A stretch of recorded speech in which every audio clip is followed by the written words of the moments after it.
Good evening, everyone. Welcome to the sixth installment of our Global Perspectives Speaker Series for 2021. My name is Mark Wynn. I'm a Vice President here in the Dallas Fed and Director of the bank's Globalization Institute, which hosts these events in collaboration with our Communications and Outreach Department. Before proceeding, I might note that this is exactly the one-year anniversary of us going to a virtual format for these events.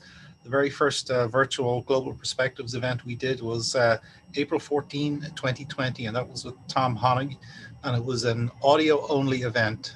We've come a long way since then. Our guest this evening is Claudia Aguirre, who is currently the President and CEO of Baker Ripley, an internationally renowned community development organization that has transformed neighborhoods across Houston for more than 112 years. As one of the largest nonprofits in the country, Baker Ripley serves 600,000 people each year. They deliver programs and services to children, families, and seniors through their workforce centers, senior facilities, community centers, charter campuses, and Head Start locations. Claudia joined Baker Ripley in 2010 as Vice President of Community-Based Initiatives and worked her way up to Senior Vice President and Chief Program Officer. She led the operation of 6 community centers, directed the expansion of the Baker Ripley Community School District, and enhanced programs in civic engagement, small business incubation, and immigration services. As superintendent of schools, she guided the development of the Baker Ripley New Neighbor School, a nationally recognized school for newly arrived immigrant and refugee children.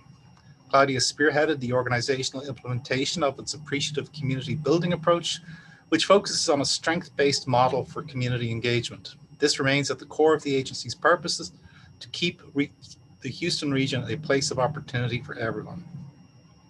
Claudia came to her current role with over 2 decades of leadership experience, having directed large-scale community engagement initiatives while working in the government, education, and nonprofit sectors. Prior to joining Baker Ripley, she served under 2 mayors of the city of Houston and led the design and development of youth programs, including one of the first alternative schools for at-risk students.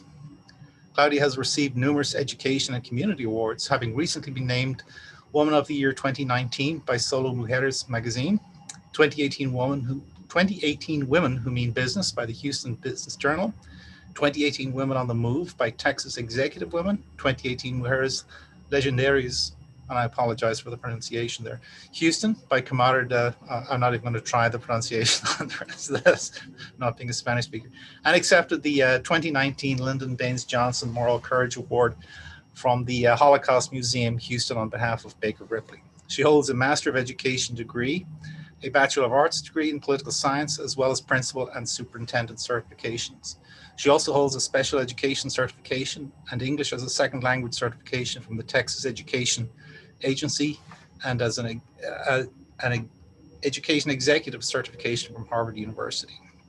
She's renowned for her expertise in child development, community engagement, and immigration policies, has spoken as a subject matter expert at many conferences, and has been featured in publications and articles produced by the Center for American Progress, the New York Times, the Wall Street Journal, the Urban Institute, and the Houston Chronicle. And she's currently a Class C director of the Federal Reserve Bank of Dallas and a member of the Board of Directors for the Alliance for Strong Families and Communities. Claudia will participate in a moderated conversation with Rob Kaplan, who is the current president and CEO of the Dallas Fed. Before joining the Fed, Rob was the Martin Marshall Professor of Management Practice and Senior Associate Dean at Harvard Business School, which he joined in 2005 after a long business career at Goldman Sachs. About 30 minutes into our event, we will be taking audience questions. If you'd like to ask the speakers a live question, please click the raise hand icon on the control bar to enter the queue. If you'd prefer to submit a written question, use the Q&A button to submit your question to the queue. We'll try to get to as many questions as possible and also try to address questions in the order in which they are received. We apologize in advance if we do not get to your question. And with that, I will turn the floor over to Rob. Rob? All right. Thank you, Mark. Thank you, Jenna Dillenbach, who works behind the scenes to organize these events. And as Mark said, a year ago, we switched the format to virtual, and we found that we reach a broader audience, multiples of the size of our previous audiences, which were sizable. And so for all of those of you who are joining us tonight and join on these sessions, we're very glad you're here, and we're glad you can be with us at the Dallas Fed. As Mark said, Claudia Aguirre is a member of our Dallas Fed board. We're thrilled that she's a member of the board because I get to talk to her regularly, and we talk to her regularly, and including as recently as a lengthy call yesterday where we get great insight on what's going on with underrepresented groups, at-risk groups, and it's really critical to our mission. So Claudia, thank you for being with us tonight. Thank you, Rob. Thank you for having. You celebrate 1 year grand by having me, huh? Yeah, absolutely. And we're on our way to 50 of these events since we started 5 years ago. So it is great to have you here. So Mark, talk a little bit about Baker Ripley that you and I have talked before. While I know what Baker Ripley is, and I normally first and foremost associate it with the leadership and execution of the Head Start program, Baker Ripley is a very large nonprofit. And so I just want to stop and have you explain a little bit to the audience, what's the history of Baker Ripley and what are all the different lines of work that you do? Well, great. Thank you, Rob. So you heard we were a community development organization. And as one, we have 1,600 team members. We operate a $530 million revenue budget. And we have 70 locations across the Houston and Texas region. But Rob, while these numbers tell you something, and I'll talk a little bit more about that later, I want to tell you a little bit more about who we truly are. Like each one of us, our story starts with the early 1900s when there was an influx of immigrants coming to Houston. One day, a teacher found a 4-year-old sleeping on the steps of our schoolhouse. And she quickly found out that the 4-year-old was waiting for her mom. There was no childcare. There wasn't any social welfare program at the time. And so she decided to change that. And in February of 1907, a group of 12 Houston women met at the home of Alice Graham Baker, former Secretary of State Baker's grandmother. And that was the birth of Baker Ripley. And so since then, we have ensured Houston's most vulnerable communities have an opportunity to be a part of this great economic engine in Houston. Our job it's to share their stories and to help others understand their narrative. We humanize low income and vulnerable communities. We define them through people and not zip codes. Because here's what we've learned, that when you put a name and a face to a challenge, then it becomes solvable. So our programs and services, they change depending on the region's challenges. But our work is to support the 3 universal truths we all want for our families. We want to earn more, we want to learn more, and we want a place to belong. Earn, learn, and belong. And then just 2 years ago, we renewed that commitment to our vulnerable communities and created this bold vision to crush the inequities in our communities. So let's just go through what services specifically do you provide to those communities, just to give, so people can get a little bit more of a teeth into it. Sure. So we run the gamut from early childhood. So let's just take our education group. So our education has our early childhood, a charter school that does from kinder to 8th grade. And we have a new neighbor school that really supports recent immigrant students. And then we have an adult-based education program that really supports any adult that left without getting a diploma or a GED. And then we have our workforce solutions, our workforce development programs, and we are a contractor of the Workforce Development Board here in this region. And the mantra is we support 200,000 people who want to get a job, keep a job, or get a better job.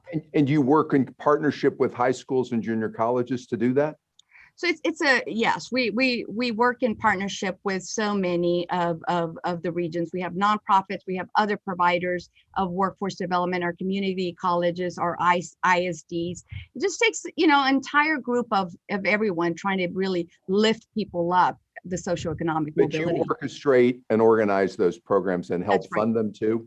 That's right. We get funding from just a variety of places. The Workforce Development Board is the largest provider of workforce development monies, but we get it from United Way, from the city, from the government, from the state, a lot from the federal, coming from the federal. We have 61 different funding sources that come in through a funding area and go straight into the community through Baker Ripley. And so talk a little bit about Head Start and what you do there. A lot of people hear the term Head Start, don't actually know what Head Start does. What does Head Start do? And explain how you orchestrate that.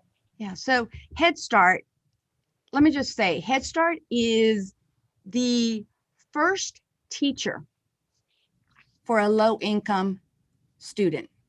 That is what we do at Head Start. We teach parents to become the first teacher of a child. And so Head Start, I think, is the epitome of community schools. It has the entire wraparound service that wraps around a child, right? So we go from birth to 5th grade, and we do everything from education to screenings to supporting parents to become volunteers. It truly is the first way we learn how to be educators as families. We've been doing this for 36 years, and we're the largest provider of Head Start in the region. I will say, Rob, that some will say, does Head Start work? And yes, it works. We have 97% of our children that are kinder ready by the time they go to kinder. And if you look at the stats, kids who do not have an early childhood education or that do not have access to a Head Start or any other early childhood, 86% chance of not being ready for kinder. And One so in just because a lot of people don't know, what age do you get them and what exactly do you do with them? And is it on your premises? What exactly do you do with a 3-year-old or a child pre-kinder? So if you, we get them at birth. We work with families who are pregnant, mothers who are pregnant, and we work with them all the way till they're 5 years old on their transition to kinder. And it's a normal classroom. We teach them how to read. We teach them how to write. We teach them how to have community food service. We teach the entire gamut. We get them screened. We show them the system of education. We get them to learn how to do everything you would expect when you get to a K-12 system.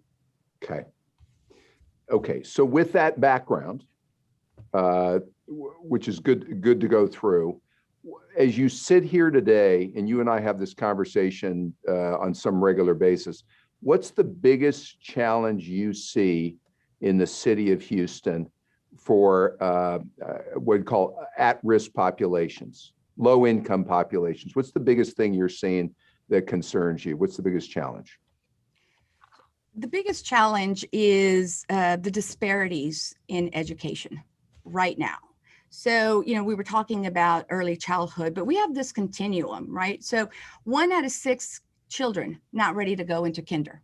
And then the far other side of the continuum, we have 750,000 young adults who left the education system without a high school diploma or GED, and they're working low-skilled jobs. I mean, there's a lot of challenges and inequities, but I believe that the education system is the root of that is causing so many of the challenges, because then you look at how we are preparing people in our future for jobs, and we're not equipping them. We know that whatever industry recovers, we know that it's going to need critical skills, and we're just not ready for having our children take on those mid and high skilled jobs that our aging population is leaving. So we have no pipeline ready to take on those jobs. So what is it about our education system that's leading to 750,000 cumulative people dropping out over the years. From why are they dropping out? What is it? They fall behind and they just give up? So, Is it the income of their family where they have to leave to help their family? Why are they dropping out? So we see a whole various reasons for it, but I think the most the thing we see right now and what we were talking about is the need to work.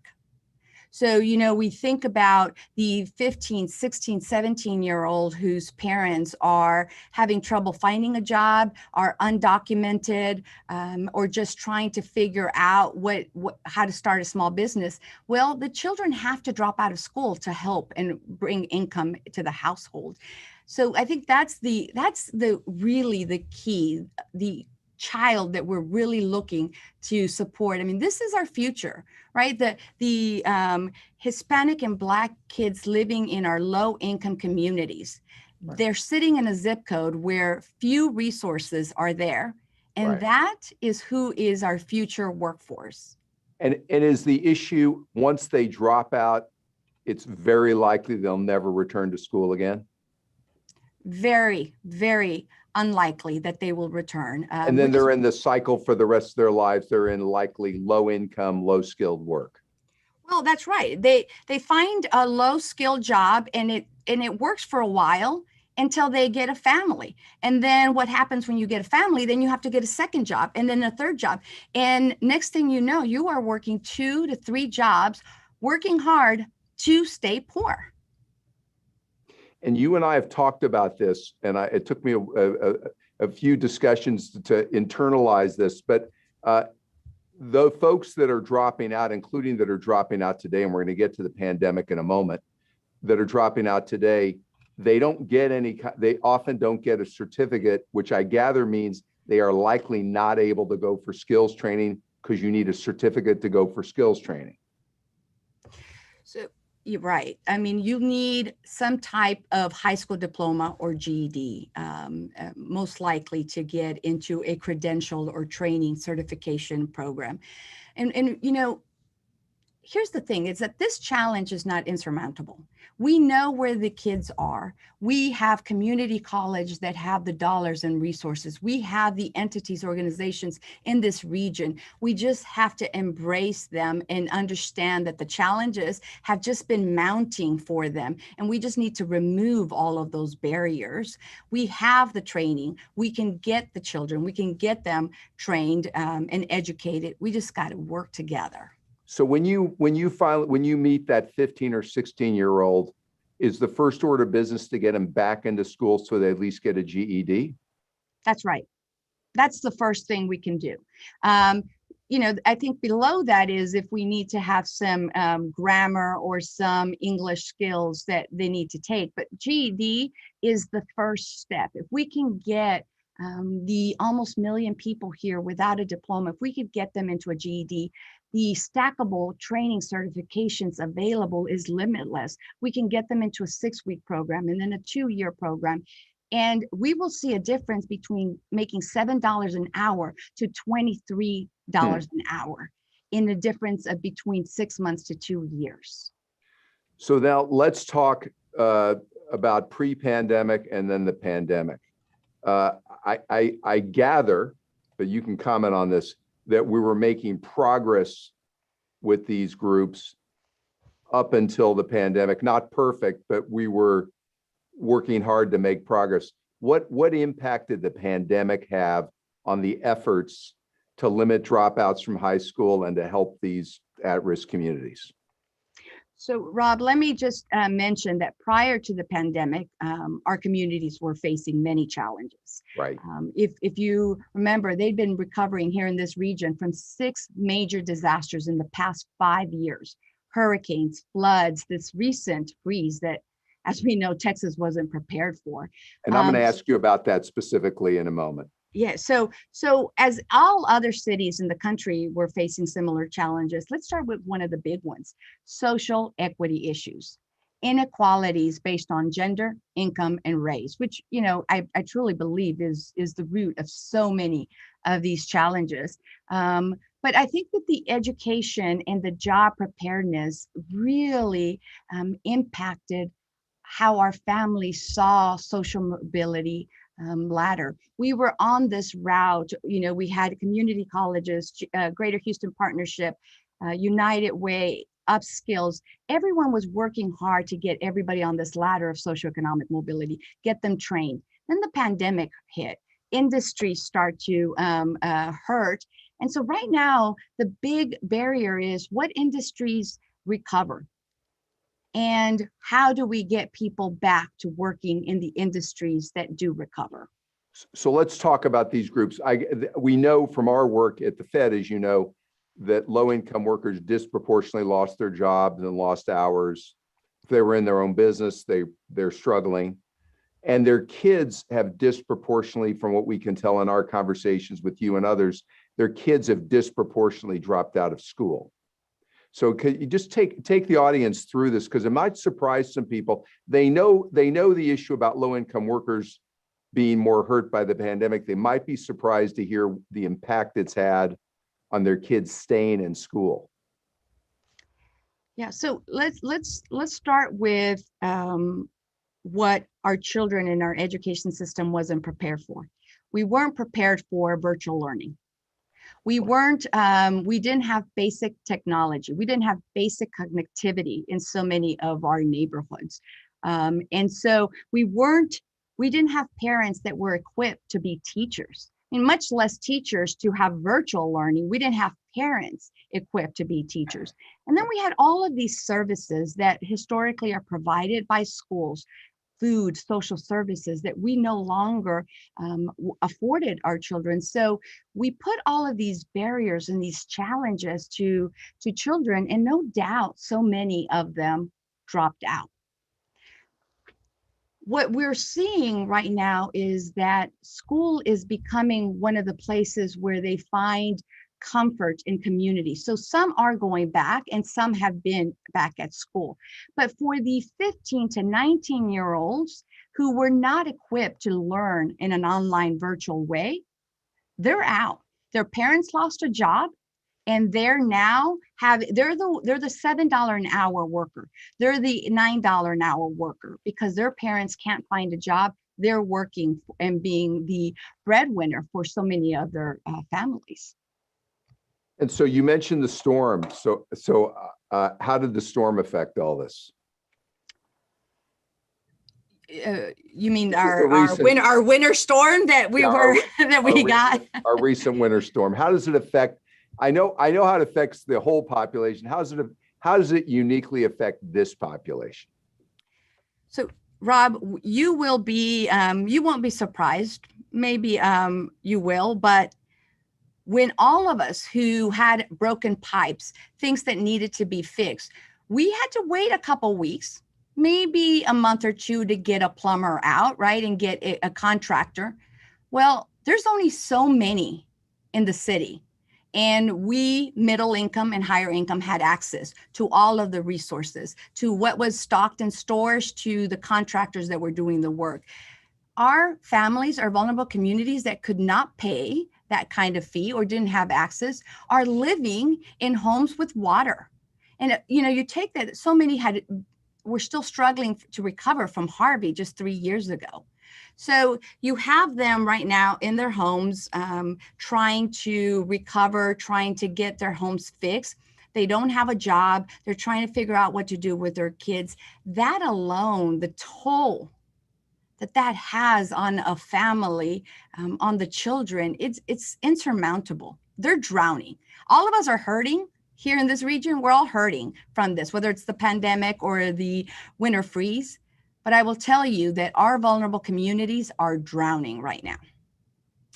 So some may say, good news, $1,400 a person if you make less than 75 grand a year, right? Unemployment benefits that have been extended, that must be helping this group. How is that affecting this group? What the government, really the fiscal response, which has really been aggressive, how is it affecting it? How's it affecting this group? Is it getting to where it's needed? Or if it's not, If it is, why isn't this dramatically helping this situation? I think it is. It is very helpful. I mean, no one is here to say that those dollars are not impacting families, especially as they don't have any other income. But the expenses, you need a family of four needs $4,000 to just live here in Houston. And when you think This is about per the month. unemployment per month, yes. So when you think about the unemployment insurance and the stimulus package, that's helpful. But 1 out of 4 families in Houston did not have a savings. And so as month went by and as they lost their job, as the storm came in, there just isn't enough resources right now to make up for what they've lost. And then you take some important populations. Let's talk about those, the small business owners that may not have access completely to all of those dollars. Right. We had a small business community really impacted immensely. And then you have the undocumented families. So poor families who were not working, but were working independently or doing something on their own. Right. They were all impacted by this and they don't have access to those dollars. Right. But I will say, I mean, those dollars have been very helpful to so many families. So let's not minimize that, but it does require a lot more. When we're seeing that 20,000 people are going through rental eviction notices right now, you know that people are still hurting to bring in income. Yeah. Now, one aspect of this, which is a sensitive subject, but it's a reality, and it's reality particularly in Houston, is the number of undocumented immigrants that have been working for years in jobs or running small businesses. And I think our latest estimate was something like 600,000 undocumented immigrants in the Houston metropolitan area. I gather a number of the constituents that you work with are those undocumented that really aren't eligible to get assistance in the aftermath of Harvey, or in this situation, that those benefits they just can't get those. That's right. That's right. So, Rob, let me say that immigration, as so many of us would say, is necessary to the nation's economic growth and the recovery. Both documented and undocumented immigrants are important to fill the high, the mid, and the low skilled jobs. I mean, here in Houston, 29% of the jobs are held by immigrants. 9% of those are held by undocumented. So yes, our undocumented immigrants, they're contributing $500 million in local and state revenues, $9 billion in spending power. When we think about the future in Houston, over 250,000 children have at least one undocumented parent. So immigration, schools, kids, workers, the economy, to us, they are all interconnected and dependent on each other. And so at Baker Ripley, our work is really to support the journey of all immigrants, regardless of where you came from. We say, whether you cross the river, the ocean, or the railroad tracks, if you're here and you work hard, you belong. All right. So let's stop here. This may be a good place to stop. Let me turn to Mark Wynn. Let's get the audience involved here and take questions. Great. Thank you, Rob. Just a reminder, if you'd like to ask a live question, just click on the raise hand icon on the control bar to enter the queue, or you can also submit a written question through the Q&A. And I think we have one live question from Yasmin Mansour. Yasmin, if you wish to go ahead and ask your question, you should be unmuted. You may need to unmute yourself too.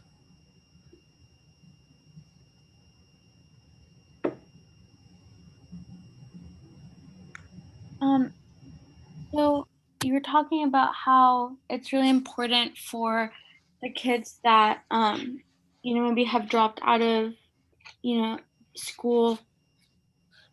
And how kind of do they deal with, for example, the biases that they experience, perhaps because of their lived experience? And how does that tie into their identity if they get kind of maybe implicitly and explicitly bullied because of their situation and their placements? I don't know. Yasmin, well, I think that's a really great question. I think that one of the things that this country and this region is having to deal with is the inequalities that we are facing. And it isn't a gender and income and a race issue. It's also a children issue. So I think that it's really bestowed on the entire leadership of a region to just say, we will no longer allow for any child to drop out. We will no longer allow for any obstacles that impact a child. And it can be done. I tell you, Yasmin, and for everyone, we've done it. In this region, we have lifted people. This is the time now for us to get connected and to lift everyone. Thank you so much. That was great. Thank you for your question, Yasmin. We next have a question from somebody who just has a single name, Joseph. So Joseph, go ahead and ask your question.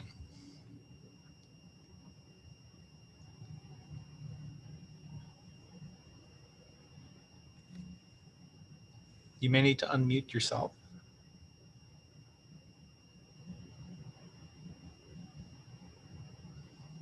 Joseph?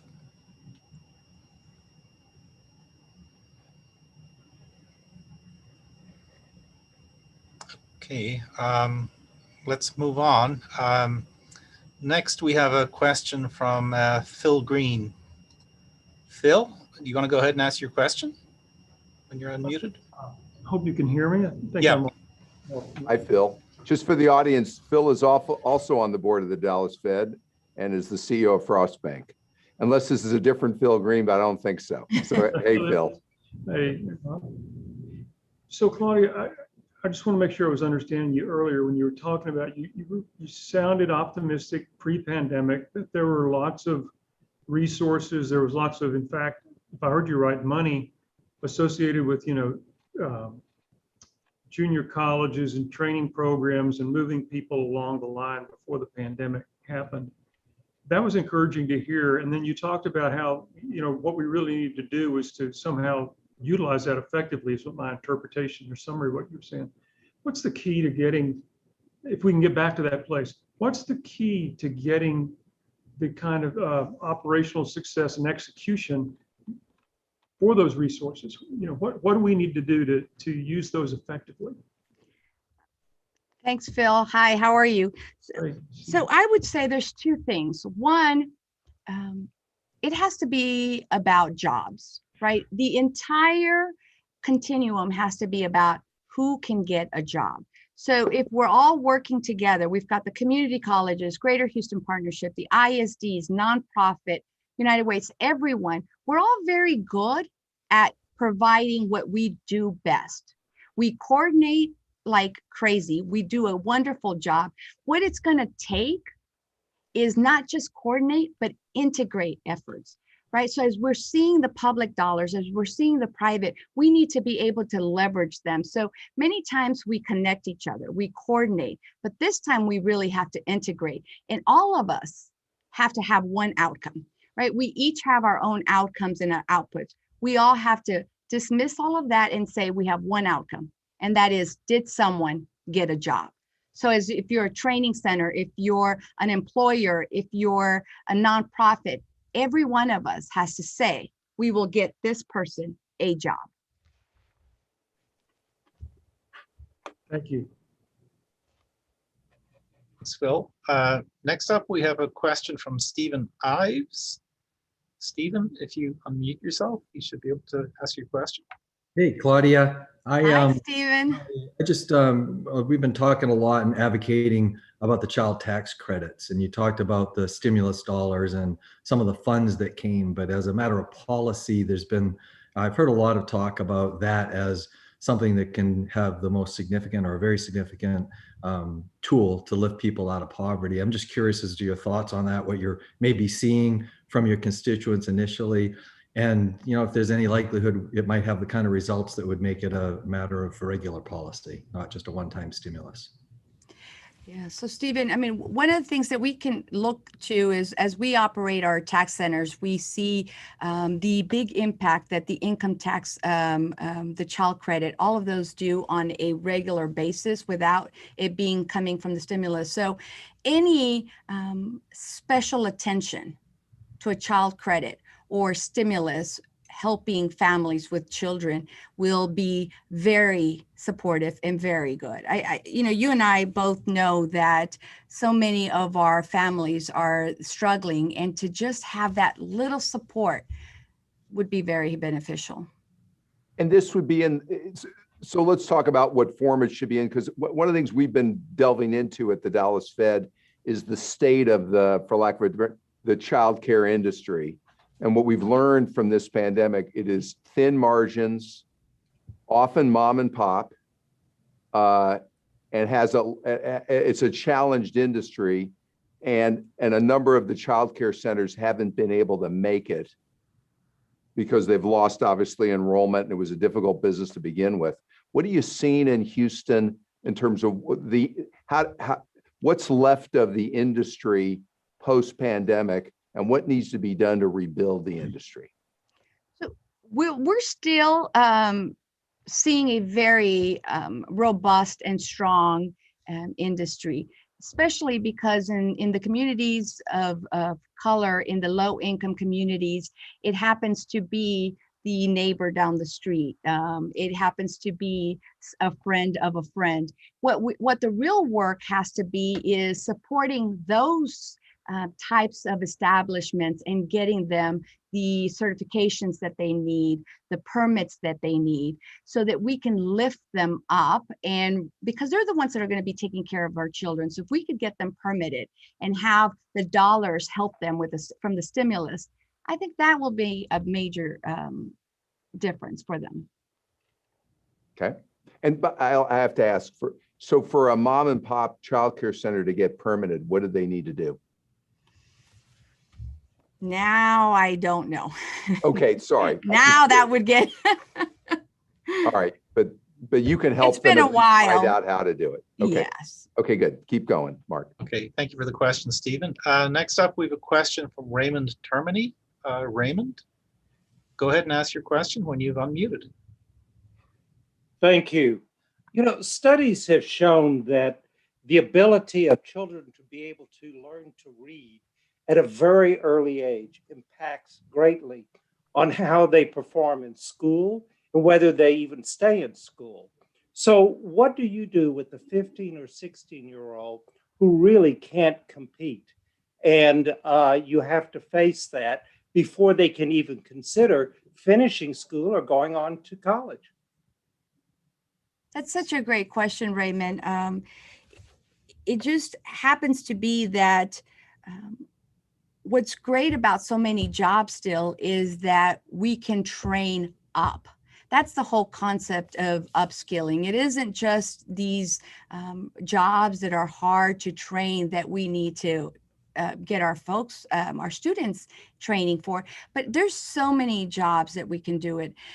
I think that the key here is that we're going to have to really make an effort for our ISDs and our GED training programs to really focus on some basic systems, basic educational foundations, because if they were not here in school in the country, or they're coming from another country, or they've missed, right? Education is a building block. It first needs a strong foundation, and then you keep adding a layer. If you miss those two layers, you have a lot to catch up on. So we've got to really look at one child at a time and see what it is that they were missing and get it to them. I think for the 15, the 16 and 17-year-olds that have been out of school and are missing quite a bit of learning, we have to really do a better job at getting them into a program to get them the basics. Thank you. Thanks for the question, Raymond. Just a reminder, if you want to ask a live question, just click on the raise hand icon on the control bar. How about we just switch over to some of the submitted questions that have come in through the Q&A. One is from our former director, Cindy Ramos-Davidson at El Paso. What 3 words of motivation would you share with families to help them understand the need for moving forward navigating COVID in the future? You are resilient. It's a good, concise answer. Thank Cindy, you. unless you want more than that. But, you know, here's the thing is that if you are a person of color, if you've grown up low income, if you've been in vulnerable communities, resiliency is your birthright. And so we've lifted out of poverty, we've lifted out of racism, we've lifted out of inequalities. We can do that again. We just need the entire village, everyone who's watching, everyone who's around. We need to join together and lift everyone because we all benefit. The entire country will benefit when we can lift the most vulnerable up. Thank you, Cindy, for that. Thank you. Next, a question from somebody here at the bank. Do you keep up with the Baker Ripley graduates? What does success look like after Baker Ripley? For example, what percentage go on to graduate from high school and college?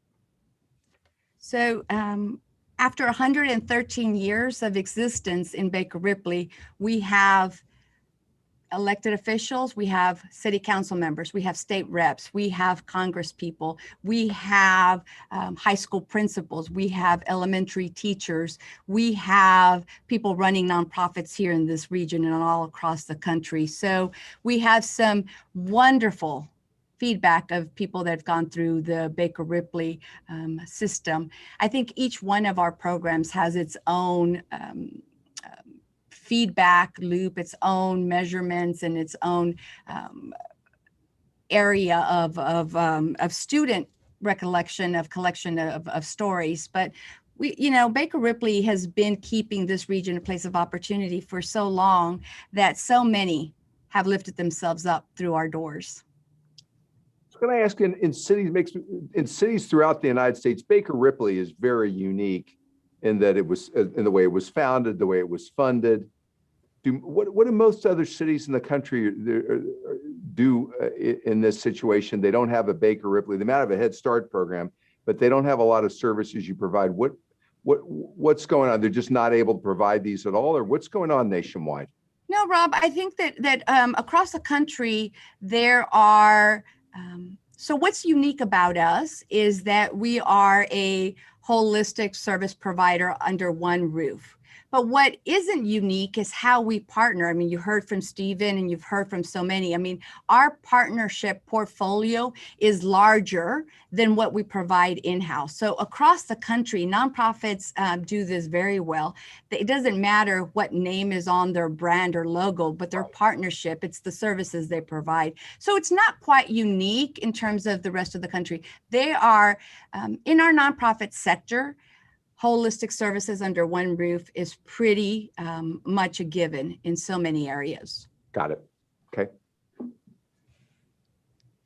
Next question from my colleague Keith Phillips. Do you have an opinion, or what's your opinion on the STAR test as a metric for success in education? Well, now you're going to get the teacher and principal out of me. There has to be an accountability. And I don't want to date myself, but we've been through TEAMS, TOS, TAX, STAR, and every measurement that the state has put into place serves a purpose. It just, without solving some of the inequities that our schools, especially in our inner city, without solving those issues, you're grading people without even giving them a review of the test. So I think that there's a lot of value in accountability. We expect it. We need it. As parents, we want it. As educators, we hold ourselves to it. But let's not confuse accountability with equity. Thanks. Next, a question that was pre-submitted by attendee Melanie Ferguson. Do you see any hope in any state legislative policies that might address protecting affordability upstream of quick gentrification via property tax abatement? I guess it has to do with the issue of affordable housing and how it's becoming an increasing problem in many urban communities. Yeah, I think that the cities across the country, and sure here in Houston, the work that the City of Houston City Council is doing, protecting our inner city communities is quite intensive. I would say that the same as education, gentrification hit us without a lot of preparation. In cities like Houston, where we do not have zoning, it makes the issue a little more complicated when you don't have zoning laws. But I think that gentrification across the board, across the country, needs to be looked at as something positive, something that we can build on. It's not necessarily push all the poor people out of the inner city or out of a community, but how do we keep the culture, the heritage, the greatness about people in our low-income communities? That's what it should be. So it's not and or, it really should be about how we work together to keep that greatness in our inner cities. Great, thank you. So we have a few more live questions. First up is Robert Potter. Robert, if you unmute, you can go ahead and ask your question. Thank you. Claudia, you sound like you have a great program. Do you have any idea what percentage of the children you help graduate from high school? So Robert, we don't. I don't have that percentage. We serve, anywhere from 600,000 to 1 million every year, and they come through so many different doors, from our tax centers to our workforce solutions to our youth programs in elementary and high school. So because we also operate with so many databases, right? The ISDs hold a database, the community colleges hold a database. Every one of us use a different database that it's kind of hard to track someone long term. I think that's the best way to think about it, that we would need a very integrated database to keep tracks of all children going through the systems. I should think that part of the problem that we have is that many of these people never manage to graduate from high school, and that makes it hard for them to get some sensible job, and consequently they get in trouble with drugs or drinking or something else. Robert, you got to keep them in high school at the very least and have them get a high school graduate degree. They'll get a better job. Well, that's right, Robert. That's exactly right. I was saying earlier, we have anywhere between 750,000 and 1 million young adults in this region that do not have a high school diploma. Now, many came into the region, many came from another country, another state, whatever the reason is, they're here now, and they are working low-skilled jobs because they don't have a diploma. So you are so right. We have to get our kids graduating from high school and straight into some kind of training, some kind of certification program. I would say, Robert, one of the other things that we that is working against us is that, in the previous decades of our ISD systems, many kids of color were almost pushed towards a lot of technical certification programs. And so there's this sense of inferiority of those trades, right? And so we've got to change that mentality. We have to change that in our neighborhoods, in our communities. And we have to work with families and say that no longer is the case. We have livable, great jobs in mid skills and in high school jobs that require training, certification, credentials. And that is the big thing we need to do, is get that information into our families' hands. And if they graduate from high school, they stand a better chance of going to a college or a community college. That's exactly right. 79% chance if you finish high school, 12% chance if you leave high school. Within the first 2 years, 12% will never make it to a training certification, community college, or college. Thank you. Great, thank you, Robert. Next up, we have a question from Armando Delgado. Armando, go ahead and ask your question when you're unmuted. Hello. Yep, we can hear you. Awesome. First of all, thank you for your talk. It was very insightful. I really enjoyed the conversation you guys had today. So my question is, public schools are just a giant assembly line of rigid work rules, legal entitlements, course plans, metrics, granular documentation, and just in general, lots of bureaucracy. So my question is for Claudia is, do you believe there are any structural aspects in the education system currently hindering the equity of education? So Armando, I have to say, as a high school principal, an ex-high school principal, I believe in education. I believe in secondary education. The folks in the education system right now, from teachers to all of the staff to the superintendent, are working very hard to make sure that our kids are learning. So I just want to preface that with that.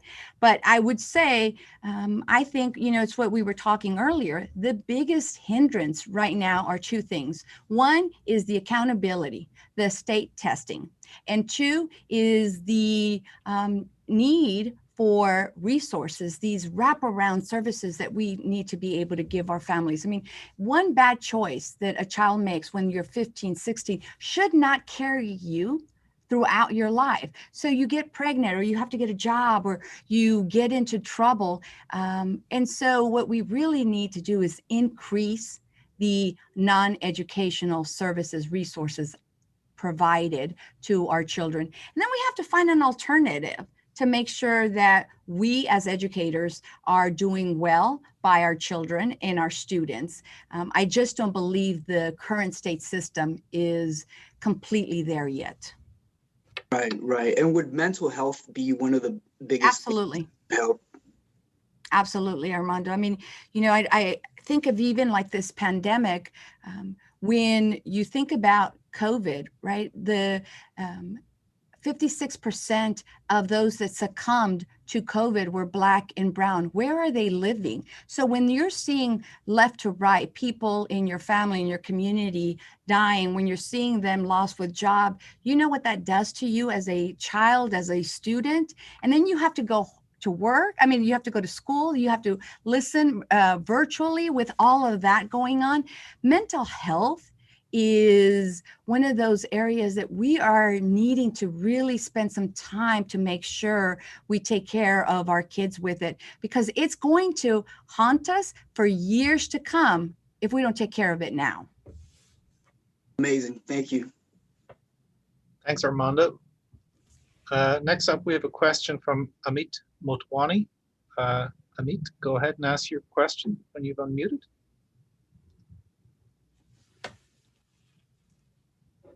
I seem to be having problems here unmuting Amit. Let's keep going, Mark, because Well, we have time maybe yep. for one or two more questions. Okay, so I'll go next to a pre-submitted question. What do you see as the role for the Fed in incubating a more inclusive recovery where we take into account some of these systematic issues that for those who've suffered the most? So how does this all come together?